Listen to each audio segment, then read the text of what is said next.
galera, beleza? Como é que vocês estão? Meus amigos, hoje é dia de um pequeno dossiê. Gente, durante as últimas horas, estava eu aí navegando pelas redes sociais, lendo os jornais, né? Fazendo aquele compilado pra gente comentar aqui ao longo do vídeo.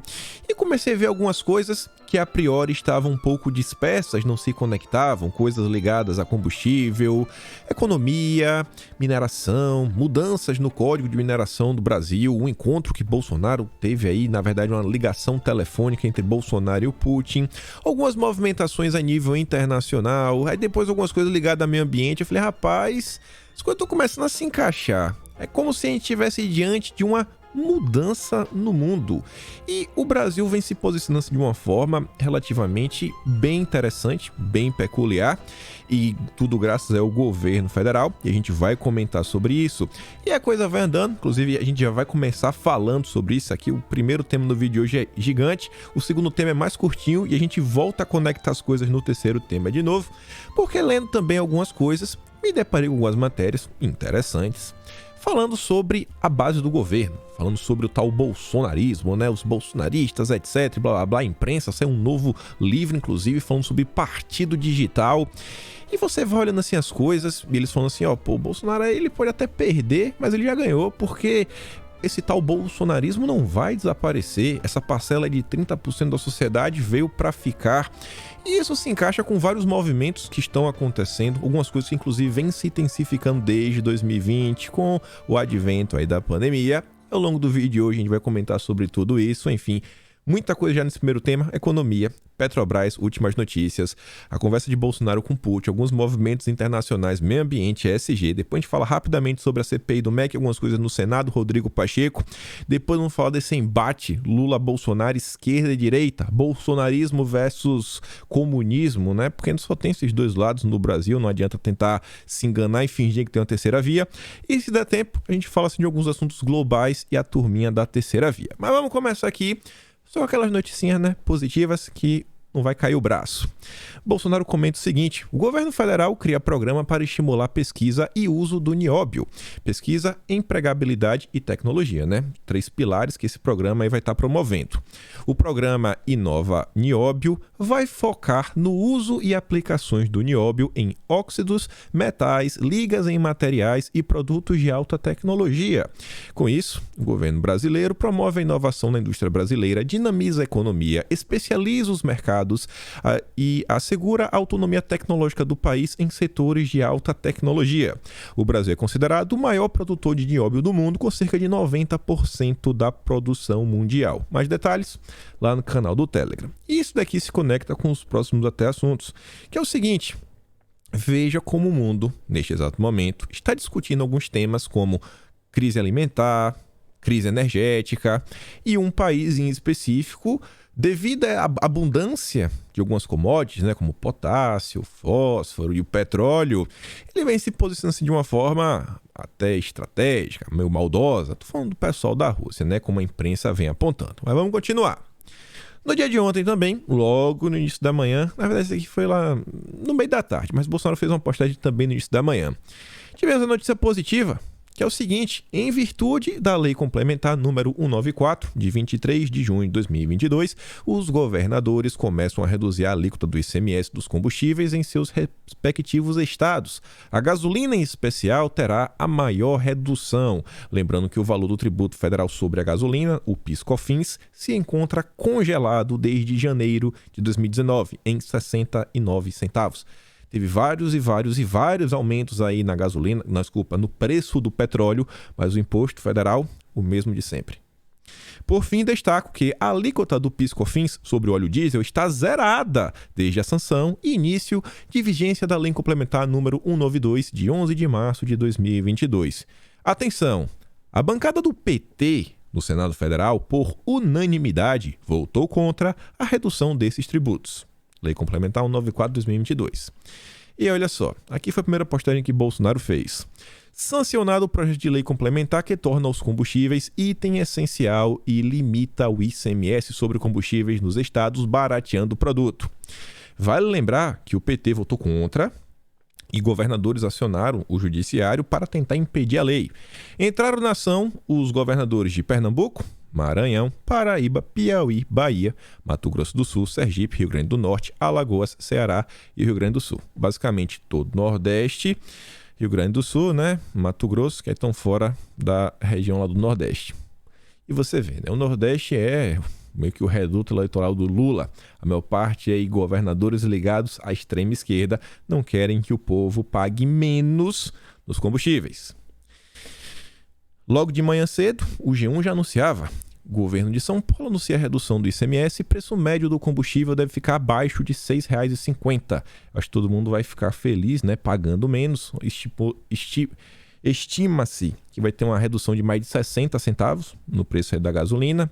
Só que dessa vez, o G1 pelo menos teve o mínimo do mínimo do mínimo, como posso falar, né? De boa vontade de citar Bolsonaro no subtítulo. Decisão, né? Isso aqui está acontecendo devido à lei federal sancionada pelo presidente Jair Bolsonaro. Rodrigo Garcia disse que o Estado perderá mais de 4 bilhões por ano com a arrecadação.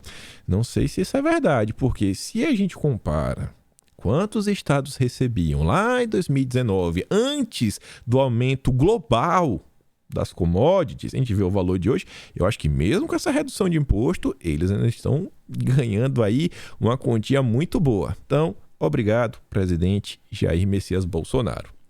Só que vejam só como são as coisas. Aqui que vai começar a ficar agora interessante. Tem muita coisa acontecendo.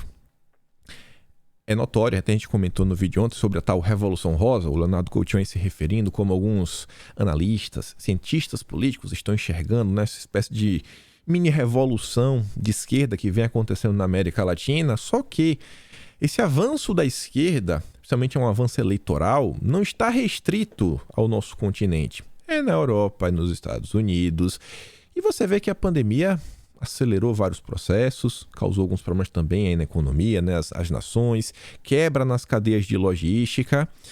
E aí, nos últimos meses, um fenômeno que a gente também vem vendo é assim, o mercado financeiro, os liberais, pisando no acelerador para apoiar a esquerda, né? O exemplo mais clássico, acho que hoje o maior representante da esquerda no empresariado é o Guilherme Benchimol da XP, é um cara da extrema esquerda, realmente, você vê o cara se reuniu com Lula, falou que foi uma medida que ele classifica como sensatez e pragmatismo, né? Inclusive a XP sofreu aí até a imprensa noticiou, né, algum problema com seus clientes que ficaram bem satisfeitos com esse tipo de comportamento. Só que isso não está restrito ao Benchimol, né? Ele está ganhando alguns concorrentes. E aí você vê, né? Saiu no Diário do Centro do Mundo, um jornal, blog, site de notícias, se refira como você quiser, ligado ao petismo mesmo, assim, não esconde, são petistas. E o Estadão, que é petista, mas finge que é imparcial.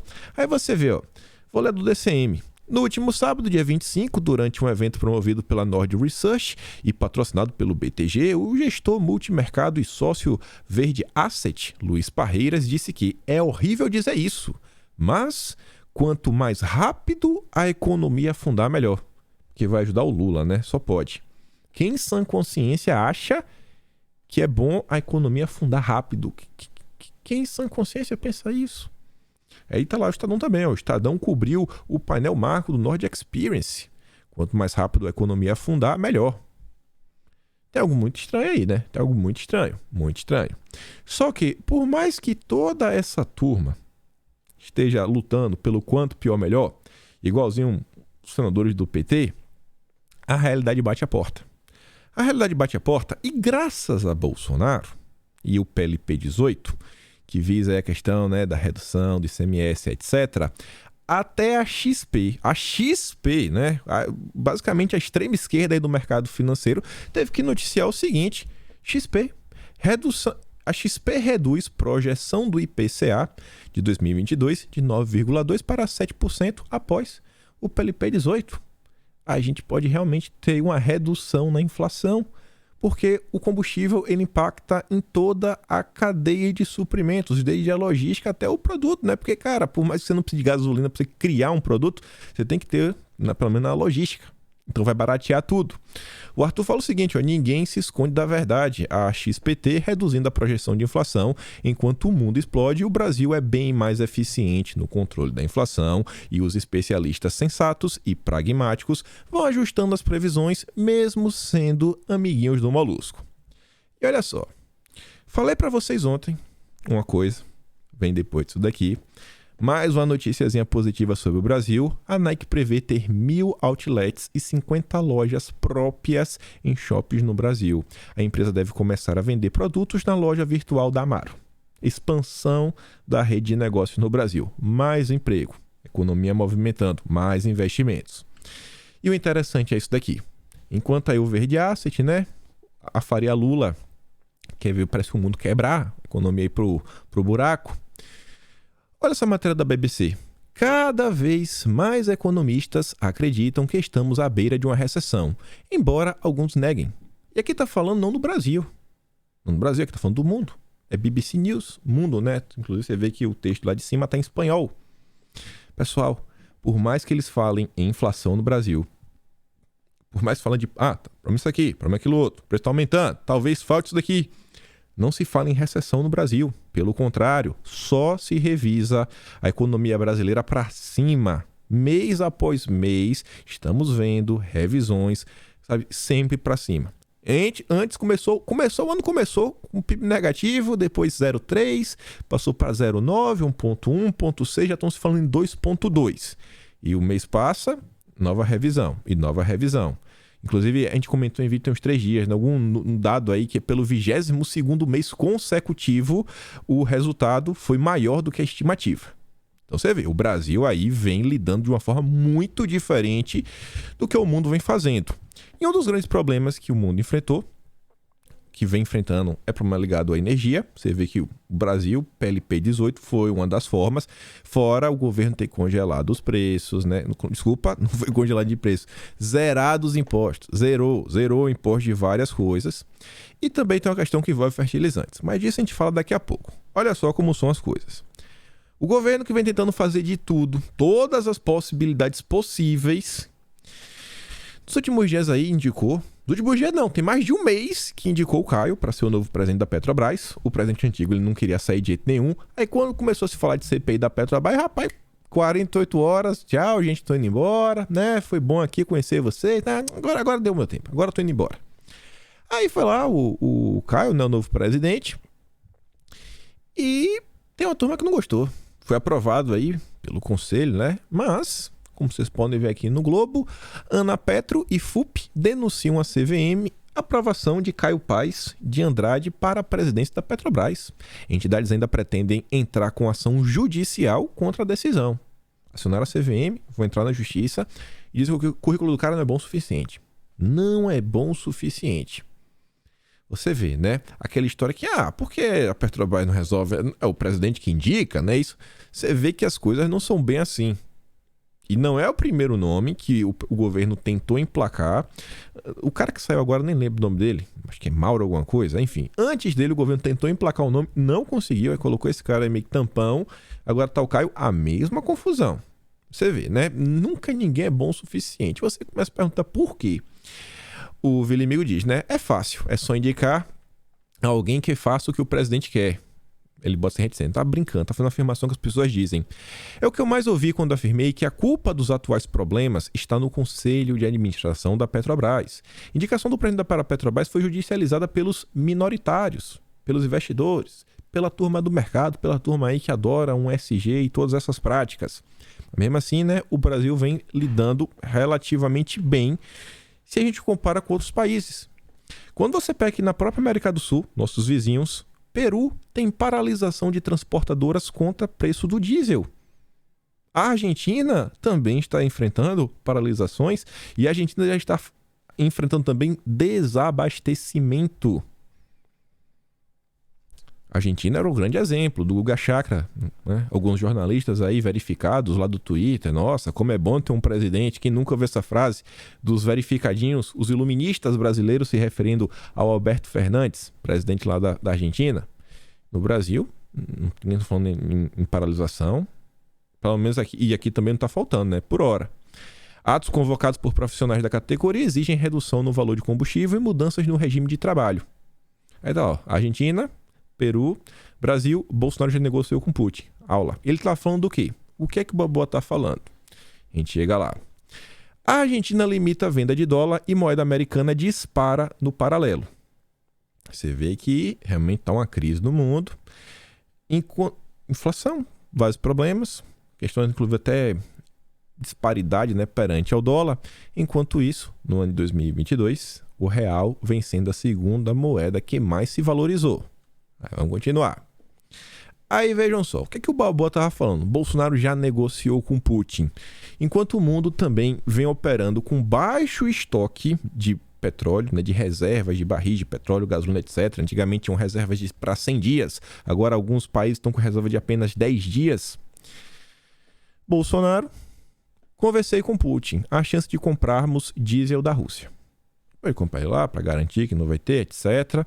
Inclusive a Rússia vem vendendo aí para outros países, um preço até abaixo de mercado, né? O preço aí que vem se praticando, o que poderia inclusive, né, fazer com que os preços no Brasil barateassem um pouco. Vale a pena prestar atenção. Só que a conversa não ficou apenas nas questões ligadas ao diesel. Você vê aqui, né, a página da Embaixada da Rússia no Brasil, na parte de baixo diz, ó, os problemas de segurança alimentar global foram longamente discutidos. Lá vai Bolsonaro tentar salvar o planeta da fome. O presidente russo fez uma avaliação detalhada das causas da difícil situação no mercado mundial de produtos agrícolas e fertilizantes. Opa! Situação no mercado mundial, produtos agrícolas e fertilizantes. Fertilizantes. Sem fertilizante, né, você não vai conseguir alimentar o mundo inteiro. Vamos continuar. A página aqui da Embaixada Russa, em versão espanhola, né, fala o seguinte, ó, a Rússia cumprirá suas obrigações de garantir o fornecimento ininterrupto de fertilizantes aos agricultores brasileiros. Ou seja, no Brasil não vai faltar fertilizante. Está garantida. Essa informação não estava lá, né, na Embaixada Russa no Brasil. Mas aqui em espanhol estou falando, garantindo, não vai faltar fertilizante no Brasil. Não vai faltar. Dificilmente também vai faltar energia no Brasil. Primeiro porque o Brasil não depende de commodities em sua maior parte. Não precisa de carvão, não depende de outras formas de energia, porque a maior parte da nossa matriz é interna, né? Tem muita usina hidrelétrica no Brasil. É uma energia que não é no mundo inteiro, né? A gente tem como é que eu posso falar? Né? Esse dom divino para a produção de energia limpa. É realmente assim, Deus abençoou o Brasil, esse presente. Quantidade de rios, né, que o Brasil tem, cachoeiras, etc. Meu Deus do céu. E aí, vejam só. Não é de hoje que o governo está se preocupando com a questão de fertilizantes. Além de garantir que não vai faltar, Bolsonaro há um tempo já está falando que o Brasil precisa ser autossuficiente em fertilizantes. Recentemente aí, no governo, né, através do PL 191/2020, o PL de 2020, que visa aí sobre a questão da mineração no Brasil, para facilitar, né, a liberação aí da lavra, etc. Só que eu também, a gente comentou quando a gente fez um dossiê, já é uma pauta que Bolsonaro defende desde a época que ele era deputado. Eu até mostrei um vídeo onde está Bolsonaro e depois o Omar Aziz, ambos estão falando, né, da importância de explorar lá a silvitina, não lembro. Mas é o que você consegue extrair o potássio que falta no Brasil, etc. Toda aquela conversa. Então não é de hoje que Bolsonaro se preocupa com isso. E o que está acontecendo recentemente? ONG chorando porque foi criado a nível de Câmara, o Lira criou, um grupo de trabalho para discutir o Código da Mineração. Vamos ver aqui como é que vai fazer, né? Questões regulatórias, etc. E a ONG está chorando porque a maior parte desse grupo é composto de governistas, pessoas aí pró-Jair Bolsonaro, inclusive alguns deputados como o Felipe Barros, que é um cara realmente, né, bem próximo aí ao presidente, a própria expressão é de bolsonarista, foi eleito aí na aba de Bolsonaro e ele é o coordenador desse grupo. Então a gente pode esperar uma coisa que eu acho que vai agradar, pelo menos, a maior parte da direita. E o Vili Migo fala o seguinte, o novo Código de Mineração será discutido na Câmara por comissão especial nomeada pelo Lira. A comissão é pró-governo, segundo matéria da ONG, nos anima para a evolução positiva na legislação. Confira os nomes abaixo. Vamos ficar de olho. Aí continua. Enquanto o Bolsonaro vem tentando colocar o Brasil nos trilhos, resolver alguns problemas, você está vendo como alguns países estão patinando, né? Os exemplos, países onde a esquerda está no poder, como a Argentina. O que é que o Lula, a turma do Lula, na verdade, já está tentando fazer desde agora? O Lula nem chegou ao poder. A Gazeta do Povo resume aqui em algumas linhas, mas eu conto um pouco mais para vocês, que é o seguinte. A moda argentina. Petistas propõem imposto que pode quebrar o agro em 2 safras. O que é isso daqui? O Vinícius fala o seguinte, é inacreditável, o PT nem assumiu o poder e já está ameaçando em diversas frentes o Brasil. Nunca foi tão fácil escolher um candidato à presidência. O que está acontecendo é o seguinte, o legislativo do PT está propondo aí um projeto de lei que visa criar um novo imposto.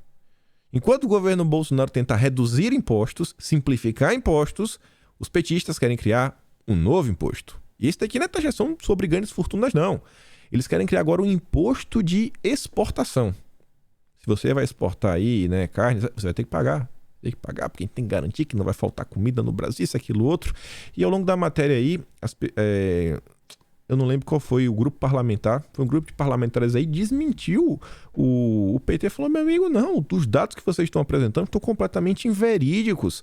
É como se a maior parte dos grãos, da carne do Brasil fosse exportada, os caras mostram assim, cara, olha só esses dados aqui, a maior parte da produção fica no próprio Brasil. Deixa de conversa mole. É a turma do PT. Enquanto Bolsonaro tentando facilitar, né, uma coisa ou outra, o PT, imposto. Mas aí continua. Alckmin, que é o vice aí do Lula, enquanto o Bolsonaro tem o Braga Neto, general 4 estrelas. Alckmin estava lá no evento do MST, né? Bom no do MST, falando o seguinte: aqui o capital não explora o trabalho. Diz Alckmin em evento do MST.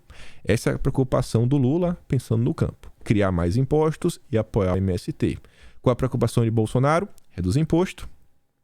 Aprovar a regularização fundiária, garantir que não vai faltar fertilizantes, dar, né, linhas de financiamento para o agro continuar se desenvolvendo, enfim, né, é totalmente o oposto um do outro.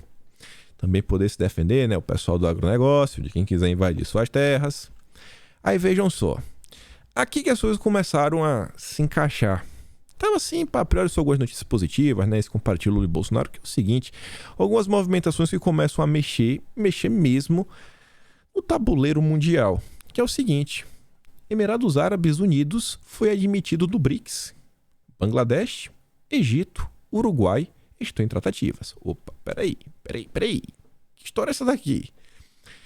O Rafael Babão falou o seguinte: quem estiver fora do BRICS não vai estar muito bem. Vocês estão vendo que com o início desse conflito lá na Europa, o mundo ocidental se uniu, né, para lutar contra o autoritarismo, né? Contra isso, aquilo, outro, blá, blá, defender a liberdade. É o que eles dizem. E com isso, eles resolveram impor várias sanções e, obviamente, né, a Rússia não ia ficar sem vender. Ele vai ter que vender para alguém. Eles começaram a se juntar com a galerinha lá perto, né, os comunos, aquele país lá asiático, vermelho. O João Dória ama. O PT também curte bastante. Falou, ó, vamos unir aqui, aquilo outro. E começaram a traçar, né, novos mercados. Também começaram a se aproximar da Índia. Estão vendendo petróleo para a Índia, isso, aquilo outro.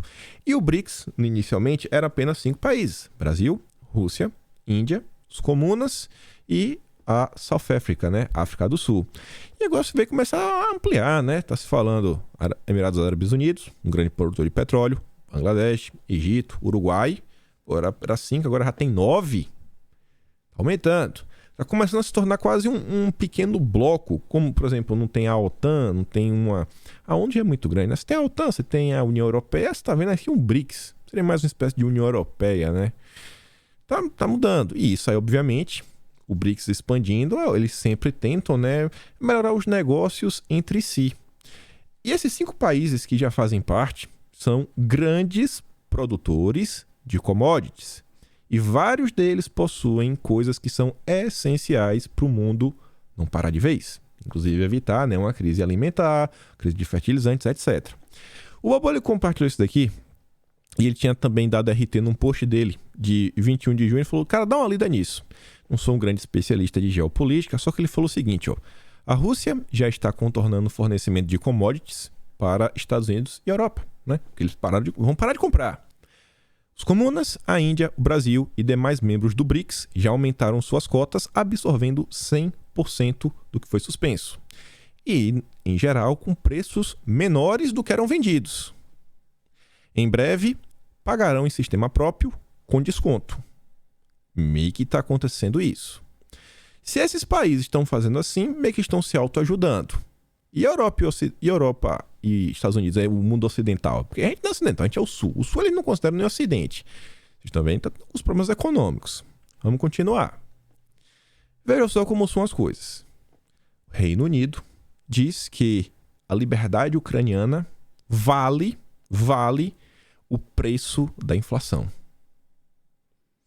Não sei se a população do Reino Unido concorda, né, com essa aqui, mas os governantes falaram isso daí. Inglaterra diz que a liberdade da Ucrânia compensa a inflação vivida no país. E aí você vê o seguinte, que fica meio hipócrita a situação. O mundo ocidental, que se demonstra tão preocupado com os valores, a liberdade, isso, aquilo, outro, blá, blá, blá, que aí colocar sanções na Rússia, beleza, mas gabinete da presidência francesa pediu o retorno do petróleo venezuelano e iraniano ao mercado internacional. Pô, peraí. A Venezuela agora deixou de ser malvadona? Vamos suspender as sanções na Venezuela? Isso não parece um pouco de hipocrisia? Não, a gente não vai comprar mais da Venezuela, vai comprar da Venezuela. Ué, mas ela também tá bem ruim, né? Bem ruim, não? Então você vê que tá algo muito estranho. Você vê que tá meio com uma reordenação, né? Uma reorganização do mundo, como é que o mundo funciona. Você vê vendo que vários movimentos recentes, né, eles foram criados, inclusive para expandir os tentáculos de poder. A gente comentou até sobre um deles ontem, na verdade 2 deles, que um é o Gateway, que é a parte que é o contraponto europeu contra a nova Rota da Seda. 2 grandes projetos. Aí saca só o seguinte, olha para essa notícia recente.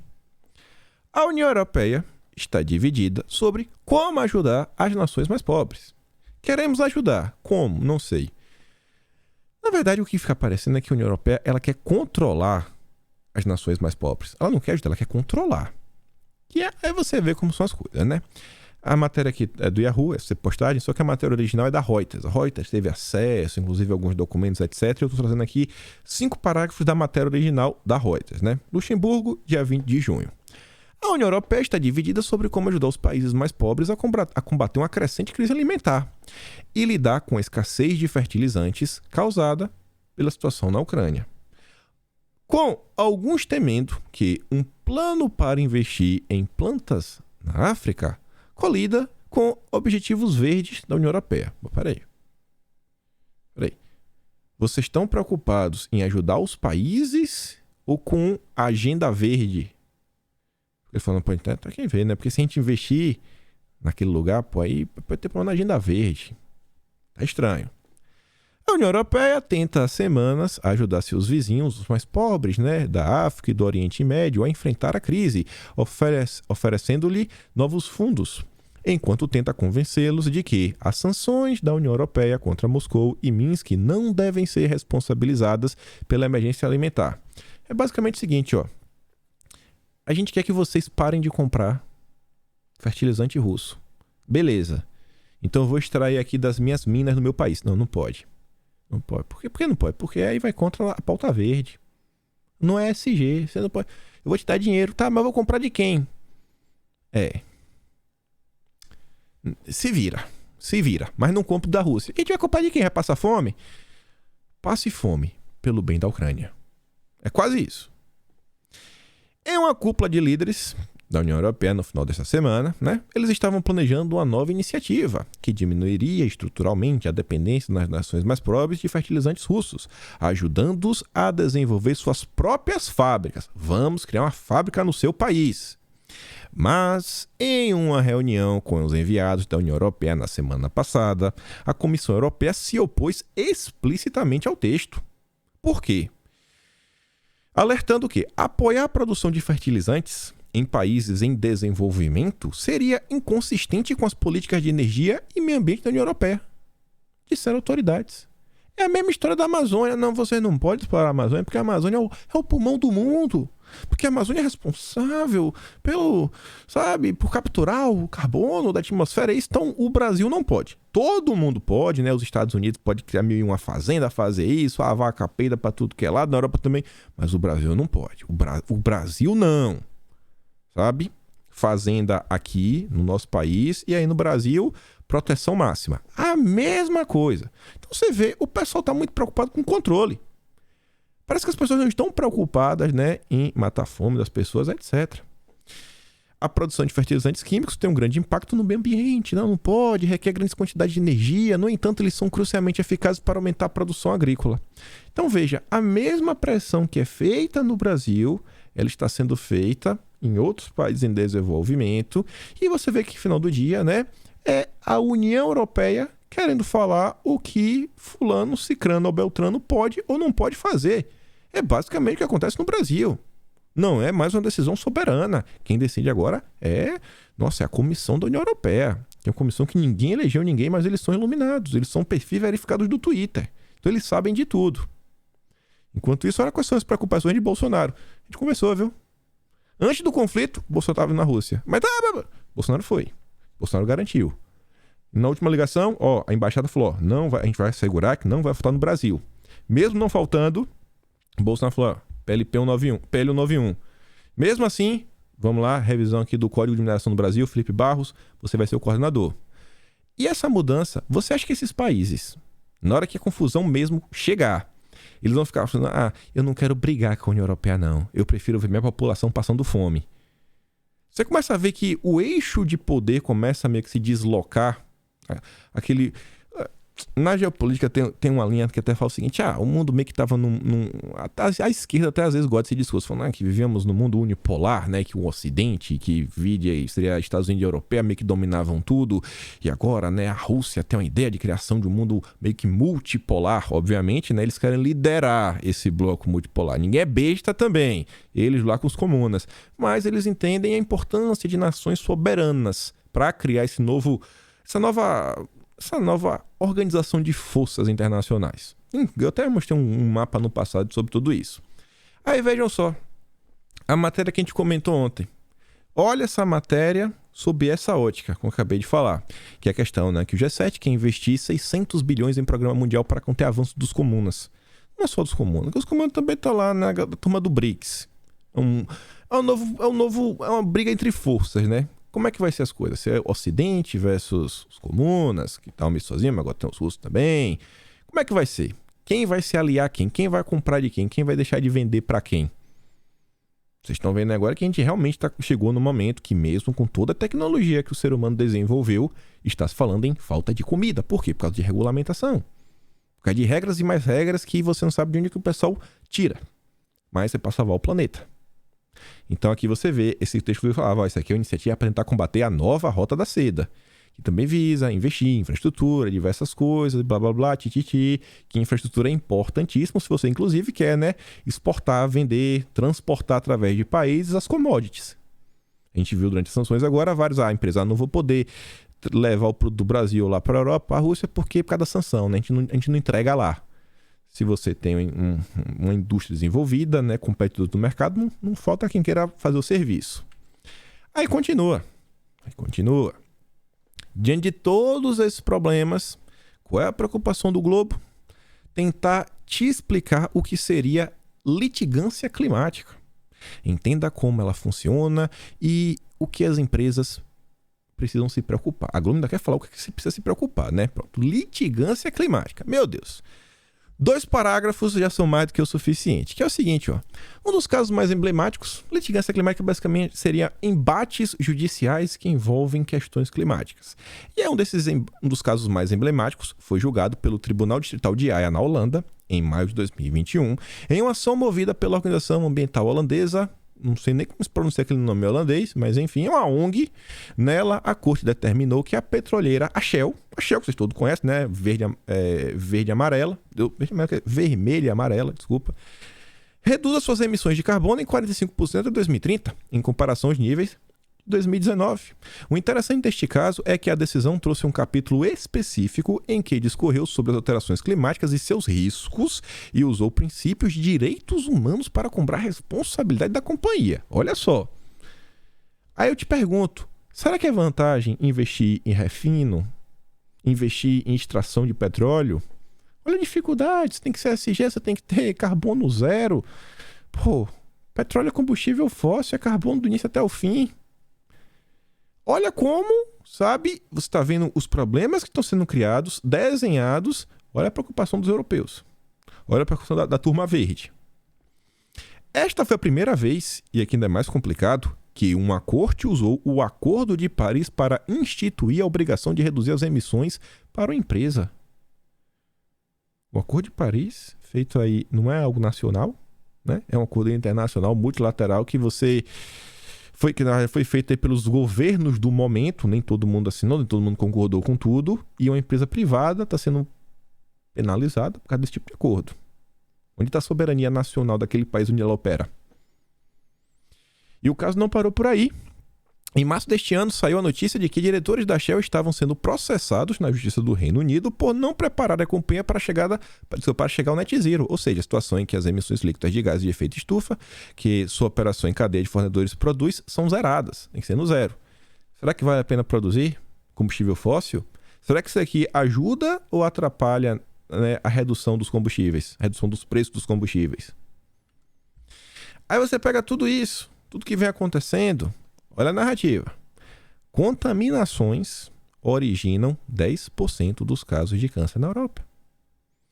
Eu não sei como eles chegaram nessa estatística, mas olha esse argumento para avançar com a agenda, né, do net zero, carbono zero.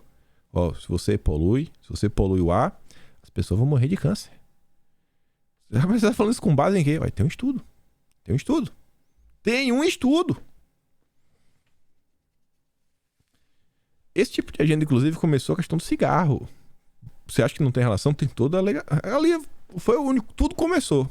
Aí ela diz, ó, a Europa conclui que poluição do ar, né, produtos químicos e fumaça de cigarro promove a doença. Imagina neste momento que voltam a utilizar carvão mineral altamente poluente. Aguardem sanções para fumantes. Os fumantes passivos logo os condenarão.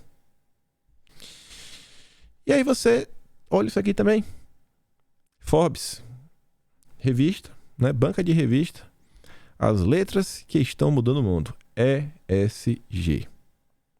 Olha tudo que vem acontecendo, olha como esse tema, olha como essa agenda verde, o ESG não é apenas a parte de meio ambiente, né, que se letra E, ainda tem o S, questões de diversidade. Olha como essas pautas de diversidade social, inclusive a própria questão da derrubada do caso Roe Wade, o caos que foi, como no Brasil também estão tentando avançar com o meu corpo, minhas regras, como as empresas privadas nos Estados Unidos estão, né, pagando tratamento para suas funcionárias viajarem para outros estados para promover isso, aquilo, outro. Olhem como, através de regras, regulamentações, mercado privado, várias coisas básicas das vidas das pessoas estão sendo impactadas, desde combustível, passando por comida, até relações de trabalho. 3 letrinhas. 3 letrinhas que realmente estão mudando o mundo está mudando. E nessa mudança, você vê que, por mais que Bolsonaro faz um aceno, garante coisas para o Brasil, Bolsonaro continua conversando de boa com os Estados Unidos. Está nas duas frentes. No final do dia, Bolsonaro está pensando em quê? No Brasil. Não sei se fica claro para vocês como algumas coisas estão mudando e mudando de forma assim intensa nos últimos meses. E que por mais que o Brasil venha passando por dificuldades, se você comparar com basicamente quase qualquer outro país do mundo, a situação brasileira, assim, em números relativos, né, uma comparação relativa, está muito melhor. Se no Brasil, sei lá, está subindo 2%, no outro país está subindo 10%. Você fala assim numa comparação relativa. Reflete sobre isso. E aí, para a gente fechar esse tema aqui e avançar, brasileiros desconhecem que oceanos são pulmão do mundo. Indica estudo. Ah, vá. Depois de toda a imprensa ficar repetindo que a Amazônia é o pulmão do mundo, a Amazônia é o pulmão do mundo, a Amazônia é o pulmão do mundo. E o pessoal fala, cara, não é bem assim. Não é a Amazônia, são os oceanos. Aí agora o Globo descobriu a pedra, né? Descobriu a roda. Ai. Mas a gente volta sobre mudanças. As mudanças políticas mais focadas em Brasil. Mudanças eleitorais. Vamos falar aqui rapidinho da questão da CPI do MEC, alguns últimos acontecimentos. Por cima aqui esse fio, meio ambiente, o Plínio Valério, que é senador, fala o seguinte, ó: tudo indica que Randolph vai recorrer à Suprema Corte mais uma vez para instalar a CPI do MEC, a força usurpando a prerrogativa do Senado e atropelando a instalação da minha CPI das ONGs, que aí sim deixaria o país estarrecido. O Pacheco não pode lavar as mãos e permitir essa violência.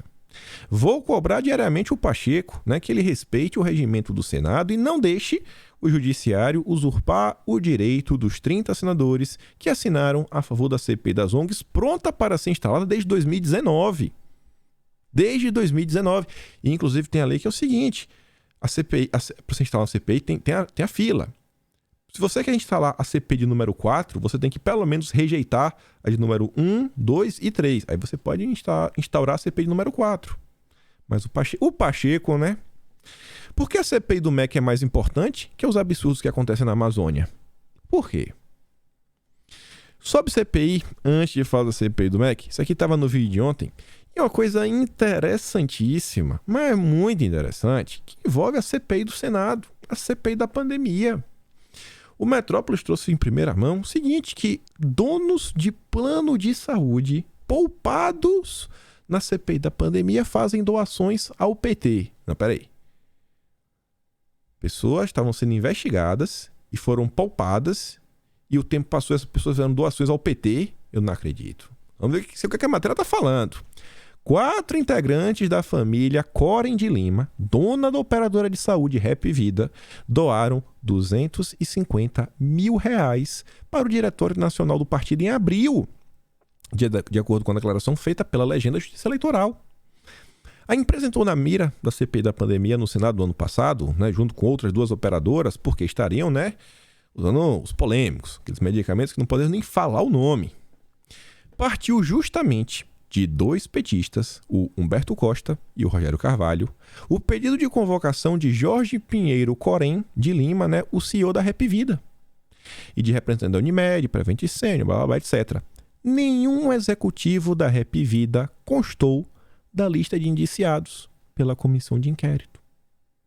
Por que a Prevent Senior sofreu o pão que o diabo amassou e a turma que depois doou R$250 mil para o Diretório Nacional do PT sequer constou na lista de indiciados? Será que o Renan Calheiros esqueceu? Será que o Omar Aziz esqueceu? Randolph Rodrigues, os Petit? O que foi que aconteceu? Rapaz, que interessante isso daqui. Randolph deve estar comendo muito queijo, deve estar frequentando a casa do Pacheco o tempo todo, Pacheco Mineiro. Come muito queijo, fica sem memória. Sobre a CPI do MEC, falei com vocês ontem, no final do vídeo, um pequeno resumo. Aqui foi a matéria que saiu no Lauro Jardim, isso da manhã de ontem, falando que o Rodrigo Pacheco pergunta se ele vai instalar ou não a CPI do MEC. E aí, de acordo com o Randolph Rodrigues, o que ele vem dizendo em conversas privadas, ele já ouviu um ok do Pacheco, se conseguir entregar as assinaturas necessárias. Ou seja, 27, a CPI vai ser aberta. Até agora, 28 senadores assinaram o requerimento, um a mais do que o mínimo necessário. Randolph, porém, busca mais 2, a de Otto Alencar e Marcelo Castro, e pretende protocolar na terça-feira, no caso hoje, a CPI. E até lá, claro, o governo Bolsonaro vai trabalhar intensamente para convencer alguns senadores a recuar em suas adesões. Vamos esperar para ver. Caso a CPI saia do papel, vá para frente, Randolph Rodrigues e Renan Calheiros podem estar juntos de novo. É a turma do Lula, Articulador do Lula em Alagoas, futuro ministro do Lula, o Renan Calheiros, e do outro lado, Randolfinho, o coordenador da campanha do Lula. Inclusive o Renan ele está de férias, Desculpa, está de licença. E caso a CPI comece, ele vai voltar ao mandato para trazer a verdade ao Brasil, Não é para ajudar o Lula, não, ele vai para mostrar a verdade. Sobre a CPI do MEC, e um dos casos aí que trouxe ela de volta à tona, a questão aí do Milton Ribeiro. Pessoal, pergunto a vocês.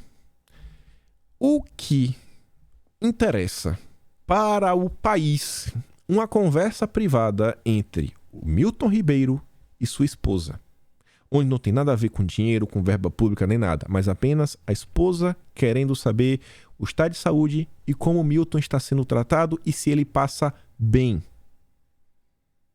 Mas a imprensa está a imprensa está recebendo vazamentos sobre esse tipo de assunto. Isso aqui é um absurdo, absurdo, absurdo. Onde está tomando prerrogativas do DDD, Augusto de Arruda Botelho, Marco Aurélio Carvalho do prerrogativo. Meu Deus!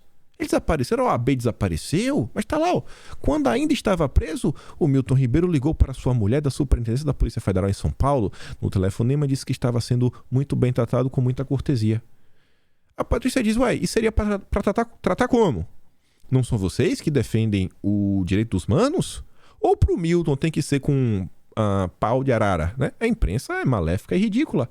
Aí você vê, ó, muito bem tratado, com muita cortesia até, muito bem tratado, disse Ribeiro. Ouça toda a ligação. Não tem nada. É só uma conversa entre o marido e a mulher. E coloca a foto da mulher do cara na matéria. Pra quê? No telefonema, Milton Ribeiro garante ainda que está tranquilo e pede orações. O que é a meu favor? Miriam, é a questão da minha consciência e eu estou bem. Estou tranquilo, afirma. Qual a necessidade disso? Até onde vai o desejo da oposição, né, e de pessoas aí do serviço público? Porque como é que esse vazamento chegou no Estadão? Vazar esse tipo de conteúdo que não agrega em nada só para expor a relação do Milton com sua família? Pessoal, assim isso passa do limite. É o vale tudo para eleger o Lula. Aí o Pacheco, que tá aí, né? Não. Temos que investigar, um caso grave. Qual a preocupação do Pacheco?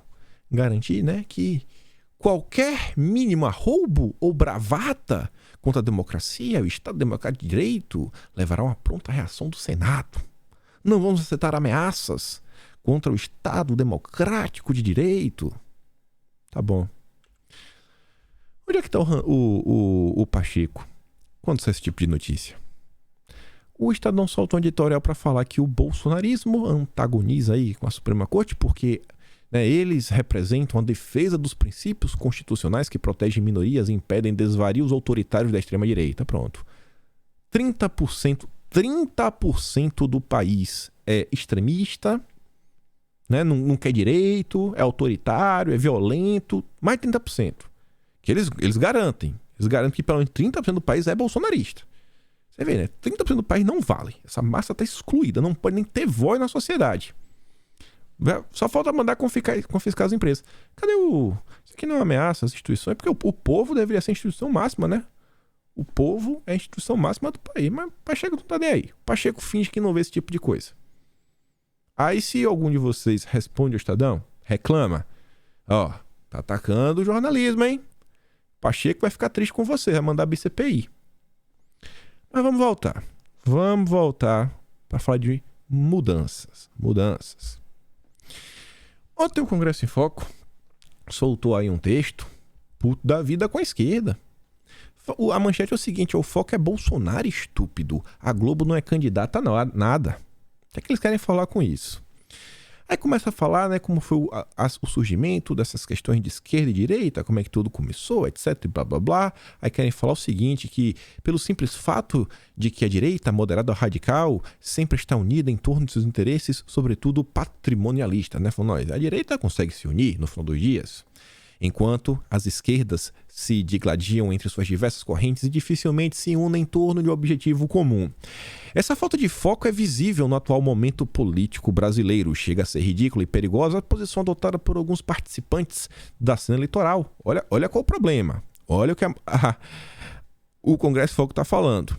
O Ciro Gomes é um problema, porque na ânsia de abrir espaço a qualquer custo, e sair da incômoda posição de líder da rabeira nas pesquisas, atira para todos os lados, principalmente contra o Lula, o preferido. A matéria já começa criticando a esquerda, né, como um todo, depois só contra o Ciro Gomes. Por quê? Porque ele está atacando o Lula. Calha a boca. É o Lula. Tem que eleger o Lula. Matéria aberta. Segundo o Ciro, o Lula está fazendo isso, aquilo, outro, né? Ciro anuncia abertamente contar com o apoio de bolsonaristas históricos, como o ex-governador Ronaldo Caiado. Ronaldo Caiado é um bolsonarista histórico. Pessoal, olha só, peraí. O tal bolsonarismo, ele existe acho que desde 2018, né? É assim, não tem 4 anos e já é um bolsonarista histórico.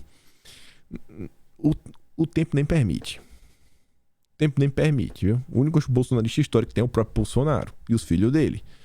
Bolsonarista histórico, o cara tá. Cara. Isso é 2018. Será que aliar-se à extrema-direita é o melhor caminho para a construção de uma frente ampla das esquerdas? O Ronaldo Caiado é extrema-direita. Olha o nível da imprensa no Brasil. Seguindo a mesma toada, partidos radicais de esquerda se esquecem do objetivo principal, que é derrotar Bolsonaro, e usam as mesmas armas infames dos que se autodenominam membros do gabinete do ódio. Quem se denomina membro do gabinete do ódio? Eu queria saber, eu não sei, mas tudo bem, né? E desandam a difundir fake news à torta direita. Isso aqui achei bem interessante, né? Um jornalista, como vocês estão vendo, da extrema esquerda, afirmando categoricamente que a turma da esquerda radical difunde fake news, divulga fake news. Nas redes sociais, verifica-se um gasto monumental de esforço e tempo dos que se dizem integrantes da esquerda para desacreditar instituições, jornalistas e órgãos de imprensa. Não há um dia em que não circulem pelas redes fake news, montagens ou interpretações pretensamente bem informadas com ataque a institutos de pesquisa como Datafolha. Como assim? E ele não está falando da direita, não. Ele está reclamando que a esquerda está atacando Datafolha. Não pode. O melhor dos institutos. O Lula sempre vence. Aí fala o seguinte, ó. Ao mesmo tempo, figuras de destaque na imprensa, como é o caso das comentaristas Miriam Leitão, Eliane Cantanhede, para ficar em 2 nomes, diariamente são alvos de ataques e apontadas como defensoras de posição de direita. E olha só. O cara que chama Ronaldo Caiado de extrema esquerda, de extrema direita, ele garante que é fácil perceber que os autores dos ataques, aconchegados no conforto das bolhas esquerdistas, não acompanham o trabalho delas, ou saberiam que, ultimamente, elas são responsáveis pelas críticas mais procedentes e mais ácidas contra Bolsonaro, contra o bolsonarismo e contra a ação nefanda de seus adeptos. Ou seja, esquerda, vocês não estão percebendo? Hoje é a Globo que está elegendo o Lula. Hoje é o Globo e o Estadão. Miriam Leitão e Eliane Cantanhede. Elas são as nossas 2 principais guerreiras da esquerda, utilizando o Globo e o Estadão para eleger o Lula. O mundo mudou, hein? O Caiado, extrema-direita, Miriam Leitão e Eliane Cantanhede estão sendo reconhecidas como os grandes líderes da esquerda brasileira. Aliás, a própria Globo e Folha de São Paulo, mas de resto a imprensa, né, de mercado como um todo, rotulada genericamente como mídia hegemônica, sofre ataques diários. Não pode. Temos que defender a Globo. Entretanto, matérias veiculadas no Jornal Nacional, na Folha e no Estadão são replicadas aos milhões se contiverem denúncias contra Bolsonaro e seus asseclas. O cara tá aí. O cara que quer eleger o Lula tá falando, a Globo tá com a gente. A Globo tá com a gente, é a vice do Lula. Toda essa arenga tem o único objetivo: apontar a perda de tempo e o desperdício de recursos e de esforço ativos, preciosos e fundamentais na luta em favor da derrota do projeto fascista em curso no país. Temos que derrotar Bolsonaro, temos que nos unir para derrotar Bolsonaro. De nada adianta derrubar Globo, Folha, Estadão, Miriam Leitão, Cantanhede, Chico das Couves, Paulo José Cunha, ou seja lá quem for, se Bolsonaro continuar de pé. A palavra de ordem é foco, foco. E o foco é Bolsonaro. Ele é quem precisa cair. Então você consegue ver que também, né? Por mais que a direita seja alguma coisa muito confusa, muito complicada, todo mundo brigando entre si, parece que a esquerda também não está muito organizada. A esquerda também está tendo alguns probleminhas internos, né? Estão brigados aí que meio que eles não querem aceitar a Globo. Fala, cara, vocês aceitaram o Alckmin, aceitem a Globo também. A Globo é amiga, a Globo é parceira. E aí, olha só. Estamos voltando para o primeiro tema, daqui a pouco, sobre mudanças. Planalto e cúpula da campanha vê base bolsonarista perdida. Matéria do Igor Gadelha. E essa matéria aqui eu apostaria vintão, que é uma nota plantada. Nota plantada, né? Bom, algumas pessoas aí até da própria direita, acredite se quiser. Tenho minhas razões para ter 99% de certeza sobre isso. integrantes do Palácio do Planalto e da cúpula da campanha à reeleição de Jair Bolsonaro, avaliam que a estagnação do presidente nas pesquisas não se deve apenas à agudização da crise política e econômica. A percepção é de que ela também é motivada pelo fato da base bolsonarista estar perdida e resistente ao diálogo com outros setores do eleitorado, que hoje resistem em votar no presidente em outubro. Será que a base do presidente resiste a conversar, dialogar com outras pessoas fora da bolha? Eu acho que isso não é muito verdade. A Tsuka ela fez um pequeno resumo ontem. Isso daqui que a gente volta lá pro início, que é o seguinte. Semana passada tentei sentir o clima no refeitório da fábrica com pessoas que almoçam comigo. Trabalho com vários brasileiros mesmo lá no Japão. Puxei assunto dos insetos, comestíveis, né? Como se eu estivesse surpresa. A conversa fluiu, a emendei a Agenda 2030 da ONU. Hoje, por ser o assunto da energia, que a gente está aí correndo o risco de ficar sem em pleno verão, isso no Japão. Japão sem energia. O país da tecnologia não tem energia. A coisa fluiu, emendei com o conflito na Ucrânia, né? Puxei para a falta de responsabilidade do primeiro-ministro japonês ao ficar se aliando com as sanções, em vez de pensar no seu povo. Perceba até como ela vem... O que a Tsuka tem falando, eu tenho certeza que é o pensamento da maioria de vocês, como vocês estão enxergando as coisas, e percebam que isso vem moldando, né, essa tal direita brasileira criada aí, né, que é representada, o líder dela é Bolsonaro, e não vende com, é Bolsonaro e acabou. É quem lidera esse movimento aí. Perceba que no final do dia tem uma coisa que tá bem, eu vejo isso bem clara, uma palavra que ela está no coração das pessoas. Soberania. Se ela enxerga isso através do patriotismo, da importância de defender o Brasil, ela está preocupada no fim com a soberania. Nossa soberania está preocupada com nós. E nós podemos tomar as nossas decisões sem se preocupar com os outros. E o Brasil avançar. A coisa fluiu novamente, né? A conversa chegou no Bolsonaro, aí foi um pulo. E nem partiu de mim. As próprias pessoas falaram. Pelo menos Bolsonaro está tentando fazer alguma coisa. Aí, meu amigo, foi a deixa. O final da conversa, estávamos todas metendo o pau no molusco e nas pesquisas. Nunca puxo conversa com quem não tem opinião política dizendo que eu amo Bolsonaro, né? Sou bolsonarista. Analiso o terreno e se der para plantar algo, vou jogando as sementinhas, sempre falando de assuntos que lá na frente vão fazer a pessoa refletir sobre Bolsonaro. Em vez de afugentar as pessoas, conquiste. Mostre o que está acontecendo pelo mundo como Bolsonaro sempre pede, mas sem ser pedante ou chata. Pise no freio quando precisar e acelere quando sentir que está seguro.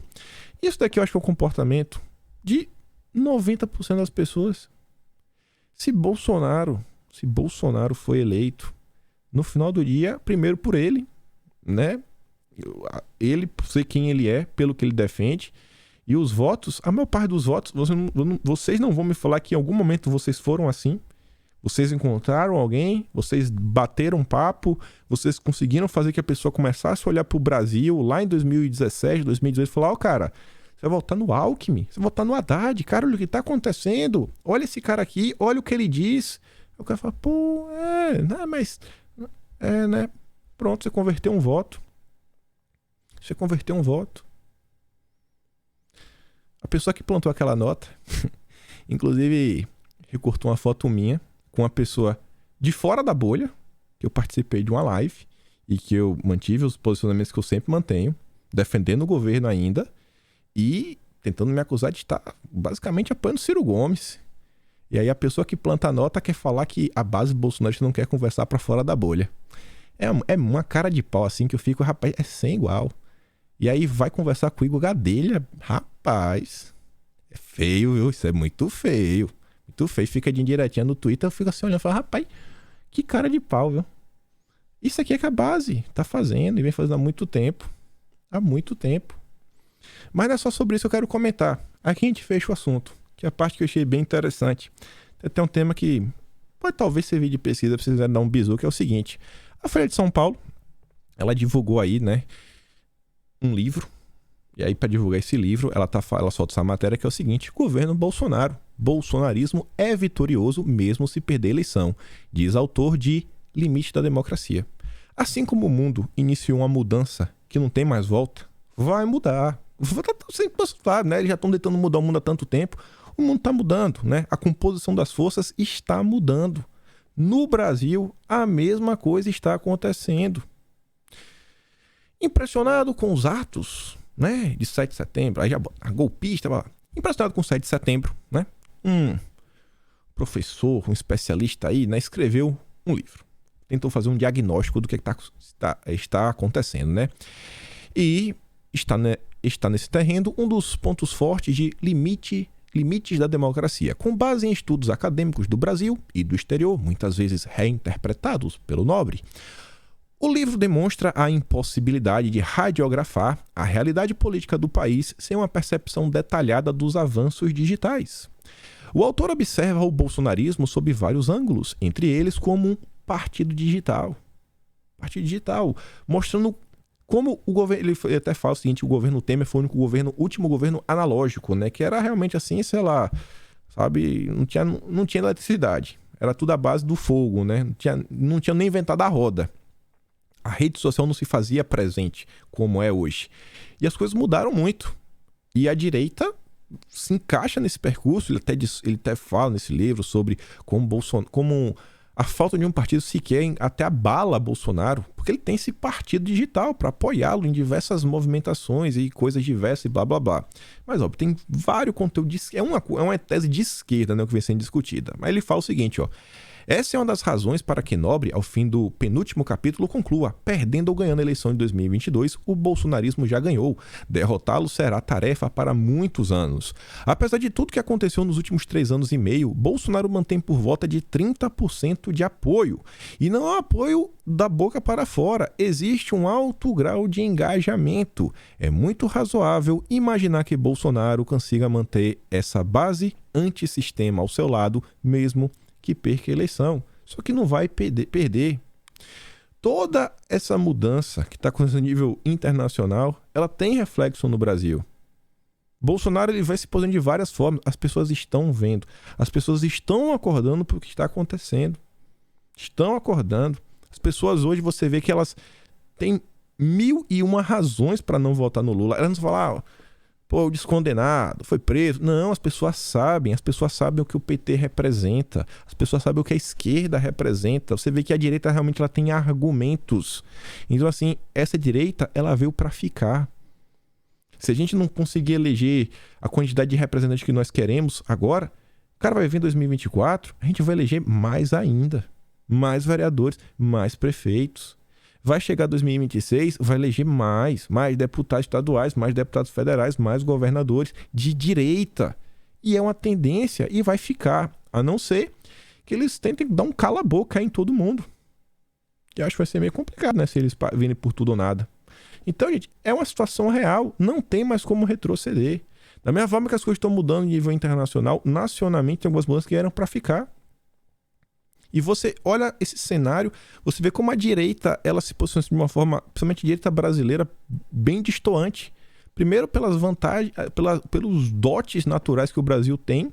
Segundo, por todo o processo que a direita passou, de conhecimento, etc. Você acompanha o debate público internacional. As pessoas não têm metade do conhecimento que um brasileiro médio, né, que assiste aí, sei lá, vê as lives de Bolsonaro possui. Então, muita coisa está mudando. E notícias positivas não faltam. Mas a imprensa vai fazer de tudo, obviamente, para esconder, né? Não pode ajudar Bolsonaro. Enfim. Hoje devo estar no Pânico até. Tentar dar aquela passadinha de pano básica, né? Que a gente faz. E compartilhe esse vídeo. Se gosta do meu trabalho, pode se inscrever no canal, né? Me apoiar, membro, etc. Botão de valeu. Mas volta amanhã e compartilhe esse vídeo. Aquele grande beijo, abraço, tamo juntos e valeu, meus amigos. Fui!